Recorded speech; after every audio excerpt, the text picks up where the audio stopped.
ఏం పేరన్నా? నేను దుర్గాప్రసాద్ గండివాడ దుర్గాప్రసాద్. నేను చిన్న చిన్న వర్క్ పనులు రోడ్లో చిన్న చిన్న పనులు చేస్తే డ్యామేజ్ అయితే చేస్తా పనులు. నేను చేసి గత 10 నెలలు అయిపోతుంది. ఇప్పటికి 10 నెలల సంది ₹1 లేదు. గవర్నమెంట్ ₹1 కూడా ఇప్పటికి ఈడికి 3 సార్లు వచ్చిన 3 సార్లు వచ్చి ఎన్నిసార్లు పోయినా కూడా ఇంతవరకు బిల్లు పేమెంట్ చేస్తలేరు. కాదు, ఇప్పుడు ఇంకో నెల అయితే సంవత్సరం అయిపోతుంది కాంగ్రెస్ అధికారంలోకి వచ్చి. ఈ 10 నెలల్లోనే రాలేవు బిల్లులు. గతంలో ఏమన్నా బీఆర్ఎస్ ప్రభుత్వం ఇప్పుడు ఎట్లుంది సిచ్యువేషన్? మరి గతంలో బీఆర్ఎస్ ప్రభుత్వంలో కూడా ఎంతో అంతో ఇచ్చిర్రు, కానీ ఈ సంవత్సరం నుంచి ₹1 కూడా ఇచ్చలేదు. పెద్ద పెద్ద కాంట్రాక్ట్ కోట్లు వెళ్ళిపోతున్నాయి. వాళ్ళు 10%, 8% తీసుకొని కోట్లు వెళ్ళిపోతున్నాయి. మా చిన్న చిన్న కాంట్రాక్ట్లు, మా చిన్న లక్షల బిల్లులో మేము తిరిగి చచ్చిపోతున్నాం. మేము ఇప్పుడు 3 సార్లు వచ్చింది. నేను 3 సార్లు వచ్చినా కూడా రికమెండేషన్ రాసింది సారు. రికమెండేషన్ రాస్తే అది సెక్రటరియట్లు ఇచ్చిన. అక్కడ పోతే ఏం లేదు, అది అట్లే ఉంది. మరి చెత్తబట్టలు వేసారో ఎక్కడ వేసారో ఏమో తెలియదు మనకు. అదే పరిస్థితి. కాంట్రాక్ట్ మీద వేరే పని నాకు లేదు. కాంట్రాక్ట్ తెప్పించి ఇంకో పని మేము చేయలేము. మాకు వచ్చే చేస్తాం, వడ్డీలు తీసుకొచ్చి అప్పులు తీసుకొచ్చి చేస్తున్నాము. ఈ అప్పుల వాళ్ళు వచ్చి ఇంట్లో మీద వాడి కొట్టుడు తిట్టుడు ఇజ్జతపోడు మాట్లాడు అవన్నీ జరుగుతున్నాయి. అయినా భరిస్తూనే ఉన్నాం. ఇక లేకపోతే ఇక ఇంకొకసారి 2 సార్లు చూస్తా. ఇక ఆత్మహత్యనే శరణ్యం ఇక ఈ బిల్లు ఇవ్వకపోతే. ఇప్పుడు ప్రభుత్వం మీలాంటి చిన్న చిన్న కాంట్రాక్టర్లను అందరిని ఆదుకుంటా అన్నది గతంలో ఏదైతే కాంగ్రెస్ పార్టీ ప్రచారాలు ఉన్నప్పుడు. కానీ ఇప్పుడు ఇన్నిసార్లు తిరుగుతున్నావు వాడు సెక్రటేరియట్ అని ప్రజావాణి ఎందుకు పట్టించుకుంటలే అంటే ఏం చెప్తావు? మరి అదే పట్టించుకుంటలేరు. మరి ఎందుకు పట్టించుకుంటలేరు? పెద్ద కోట్లు బిల్లు వెళ్ళిపోతున్నాయి. కోట్లు 10%, 5%, 8%లకు వాళ్ళకి ఇచ్చేస్తారు. మాసోటి చిన్న బిల్లు ఎందుకు ఇస్తలేరు? ఇప్పుడు దాని పొంగులేటి కావచ్చు, పెద్ద మంచి కాంట్రాక్టులు ఉన్నారు. అవును, ఈ ప్రభుత్వ మంత్రులు వాళ్ళందరికీ బిల్లులు పోయినాయట. నీకెందుకు వస్తలేవు? మరి అదే వస్తలేవు. మరి ఈ మాట అడిగినా చెన్నారెడ్డి సార్ 2 సార్లు రాసిండు. చెన్నారెడ్డి రాసిన దానికి కూడా మరి అది రికమెండేషన్ ఎందుకు మరి నష్టలేదు అర్థమైతలేదు. అది కూడా మరి ఎట్లుంది ఈ సంవత్సరం పాలన ఎట్లుందంటే ఏం చెప్తావు? ఈ సంవత్సరం పాలన అయితే ఏమైతే మంచిగా లేదు.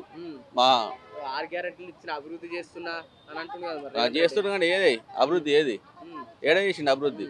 4th సిటీ చేస్తా అంటుంది కదా. 4th సిటీ చేసినా ఏది చేసినా ఈ బిల్లు ఏమని రాదు. ఫస్ట్ ఈ చిన్న బిల్లు ఏమాను, 4th సిటీ తర్వాత చిన్న బిల్లు 2 లక్షలు 3 లక్షల బిల్లు ఏమాను. ఇవి ఇచ్చినాక 4th సిటీ కాదు 5th సిటీ చేసినా ఏం కాదు. తిండికే లేదా, ఏడికే చేస్తాడు. ఇస్తానికి బిల్లే లేవా. మాటలకేమో మాకు నెలకు 18,000 కోట్లు వస్తున్నాయి. మనకు ఇక్కడ పోతున్నాయి అక్కడ పోతున్నాయి. మరి చిన్న బిల్లు ఇస్తే ఏమైతుంది సార్?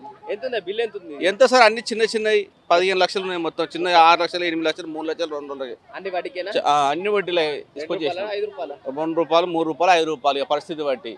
అది పరిస్థితి. ఏ ప్రభుత్వం అట్లా మళ్ళీ టెండర్లు పెట్టారు. ఈ పైసలు వేయలే, మళ్ళీ టెండర్లు పెట్టారు. రోడ్లు మళ్ళీ గుంతలు పడ్డాయి. వీటికి ఇంతవరకు బడ్జెట్ లేదు.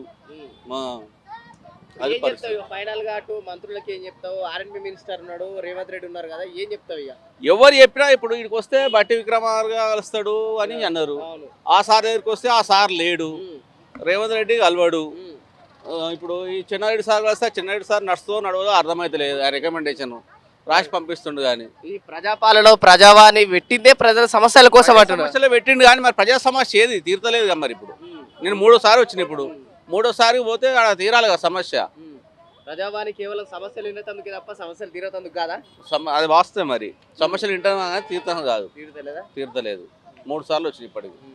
మరి ఎట్లా పోతుంది? ఇట్లా బతుకుతావు? మరి ఏంటి ఎట్లా బతకాలో ఏం చేయాలో అర్థమైతలేదు సార్. ఇప్పుడు ఎటు పోతావు? మరి సెక్రటరీ పోతున్నా, సెక్రటరీ రాసిండు, సెక్రటరీ పోతున్నా. మొన్న పోయినా తీసుకొచ్చిన తీసుకుని పక్క పెట్టిర్రు. మళ్ళీ ఇప్పుడు పోతున్నా, మళ్ళీ ఒక పేపర్ మళ్ళీ పోతున్నా. ఏంటి సమస్య? ఏంటిది?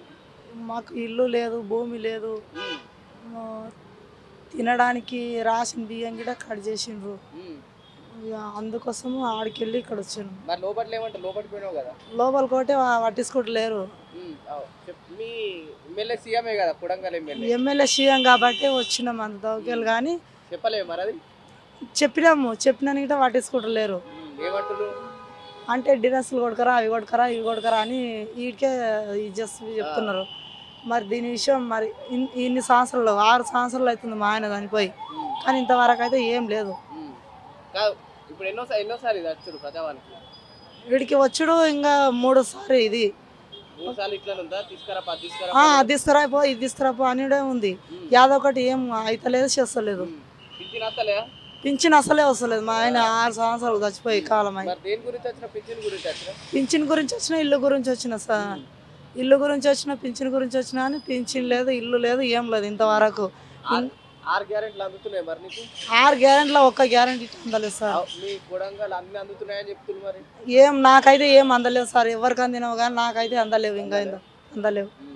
ఇంతవరకు నేను కష్టంతో రెక్కలిరుగా కష్టం చేసుకొని మా పిల్లలని మా నడుపుకుంటున్నా అంతే. ఏ ఊరు నీది? కొడంగల్. కోడంగల్ కుదురుమల. మరి ఇప్పుడు మీ ఎమ్మెల్యేనే తెలంగాణ సీఎం రేవంత్ రెడ్డి, ఏం చెప్తావు రేవంత్ రెడ్డికి? ఏం సీఎం రేవంత్ రెడ్డి ఏం చేస్తున్నాడు చెప్పు? పేదవాళ్ళని నడుపుతలేడు, ఉండోళ్ళని నడుపుతున్నాడు. పేదవాళ్ళకు ఈ గరీబోళ్ళకు ఇచ్చి ఇది చేస్తుంటే అది సీఎం అంటారు. ఉన్నోళ్ళని ఇది చేస్తుంటే సీఎం అని అంటారా సార్? అదైతే తప్పే కదా. మీరే ఓట్లేసి గెలిపించలేదు కదా? మేమే ఓట్లేసి గెలిపించిన పడే మరి ఇట్లా ఇస్తామని అన్నాక మరి ఇప్పుడు ఇట్లా చేస్తుంటారు కదా సార్. గెలిచినాక రాలేడు ఎప్పుడు కొడంగల్కి? ఎప్పుడు కొడంగల్కి ఎప్పుడు వచ్చిండో ఎప్పుడు పోయిండో అసలు మాకు గలవలేడు, చేయలేడు, ఏం చేయలేడు. మీ ఎమ్మెల్యే ఎవరు? తిరుపతి రెడ్డా రేవంత్ రెడ్డా? రేవంత్ రెడ్డి తక్కువ, తిరుపతి రెడ్డికి తక్కువ, తిరుపతి రెడ్డి తక్కువ, కొండల రెడ్డి తక్కువ. వాళ్ళ అన్నదమ్ముల మీదనే ఇది నడుస్తున్నది. ఎవరిని కలుసుకోం లేదు మళ్ళా, అంతేగాని వాళ్ళ నీళ్ళని ఎవరిని ఏం కలుసుకోం ఏం లేదు. ఇక అక్కడిక్కడ ఇక తిరుగుకామే. ఆడిపిల్లని ఎంట ముందల మా ఆయన కన్నదమ్ములు లేరు, ఎవరు లేరు. మా అత్తమ్మ హార్ట్ అటాక్ వచ్చి గుండె ఆగిపోయి చచ్చిపోయింది. అంటే మా కోడలికి పింఛన్ లేదు, ఏం లేదు అని చెప్పేసి గుండె ఆగి చనిపోయింది. ఇంతవరకు సమస్యలు ఇట్లా నడిచిన నీట, మా అత్తమ్మ వచ్చిన నీట ఇంత సమస్యతోటి మళ్ళీ తిరుగుతూనే ఉంటున్నా. దిగిన నీట యాదొకటి అయితేనే లేదు. రైట్, ఇది పరిస్థితి. అయితే ప్రజావాణిలో ప్రభుత్వం, ప్రస్తుతం ఉన్న ప్రభుత్వం మంగళవారం కావచ్చు ప్రతి శుక్రవారం ప్రజావాణి నిర్వహిస్తుంది. ఎందరో ఆ ప్రజలు వాళ్ళ సమస్యలతో వస్తుంది తప్ప ఆ సమస్యలు పూర్తి స్థాయిలో తీరడం లేదు. లోపలికి వెళ్ళడము, ఆ పేపర్స్ ఇవ్వడము, వాళ్ళకి మెసేజ్ వస్తుందని చెప్తుంది తప్ప ఎక్కడ కూడా సమస్యలు తీరుతలేవు అని చెప్పేసి ఎక్కడిక్కడ నుంచి వచ్చి ఇక్కడ సమస్యలు వెల్లించుకోవడం జరుగుతుంది. వాళ్ళకి ఏదైతే సీఎం గారి సొంత నియోజకవర్గం కొడంగల్ నుంచి కూడా అక్కడ నుంచి బాధితులు రావడం జరుగుతుంది. వాళ్ళకు కూడా న్యాయం జరుగుతలేదని చెప్పేసి ఇక్కడ వాళ్ళు చెప్పడం జరుగుతుంది. చూద్దాం ప్రభుత్వం ఇప్పటికైనా స్పందిస్తుందా, ఏ విధంగా ఇక్కడ ప్రజావానికి వచ్చిన సమస్యలు ఏ విధంగా తీరుస్తున్న విషయాలు కూడా మనం వేచి చూడాల్సిన అవసరం ఉంది. కెమెరామెన్ కళ్యాణ్తో పవన్, మిరా టీవీ, హైదరాబాద్.